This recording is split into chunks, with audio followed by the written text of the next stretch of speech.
These Ecovacs robots look almost identical, but one quietly does something that can completely change how your floors look by the end of the day. I've tested Ecovacs models across the price spectrum over the past year, and the N30 and T30S are two of my favorites. Both have solid suction, auto-empty stations for dust and dirty water, mop washing, mop lifting for carpets, and very good navigation.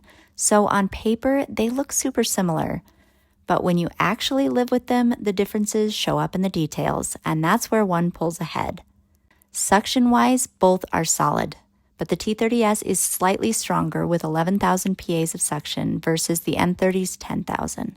I notice it most on carpet since it picks up heavier debris in fewer passes. Mopping shows a more drastic difference.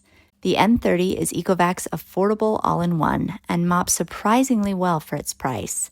It scrubs evenly and generally doesn't leave streaks, especially if floors aren't super dirty. But the T30S introduces Ecovacs' upgraded Osmo Turbo 2.0 system, which adds downward pressure to the dual spinning mops, giving them scrubbing power that the N30 just doesn't have. So the N30 does fine for light daily maintenance, but if you have sticky spills or high-traffic kitchen floors, the T30S gives you noticeably cleaner results, scrubbing even sticky spots or dried-on bits. Navigation on both is laser precise. Ecovacs' True Mapping system is still one of the best I've tried. These robots cover every inch of floor and almost never miss a spot. The app experience is almost identical for the two. You can label rooms, schedule mopping intensity, and set no-go zones. Both do a pretty good job of obstacle avoidance, but they'll get stuck on cords and run over really low-profile obstacles, so you'll still want to make sure things are tucked away. The N30 has a clean design and the Omni Station looks premium, but it uses lukewarm water for mop washing, and the robot doesn't have an onboard reservoir for water, so it has to go back to the station often to wash and re-wet the mops, which means cleans take longer. The T30S, on the other hand, washes its mop with hot water, and it has an onboard water reservoir. All of this translates to an overall cleaner mop and a cleaner floor at the end of the day. Both are pretty quiet in operation, not making nearly the noise a traditional vacuum would make.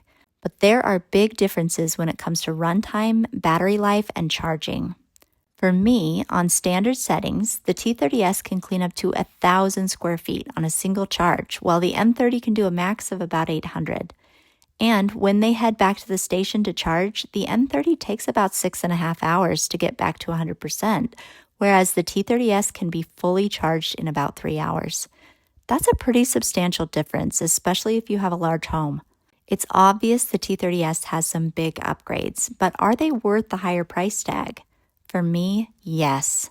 The hot water mop and onboard water reservoir especially make visible differences on my heavily used floors. The T30S mop stays clean and doesn't redeposit grime my kids and pets are constantly tracking in. And the boost in suction and the ability to tackle more square feet per clean and charge faster make a big difference for my busy home as well. But if your home is mostly hard floors with light daily messes, the N30 is still a fantastic value. You're not missing a ton, just a few of those premium cleaning upgrades. There are affiliate links in the description if you want to check these out. If you found this helpful, hit subscribe.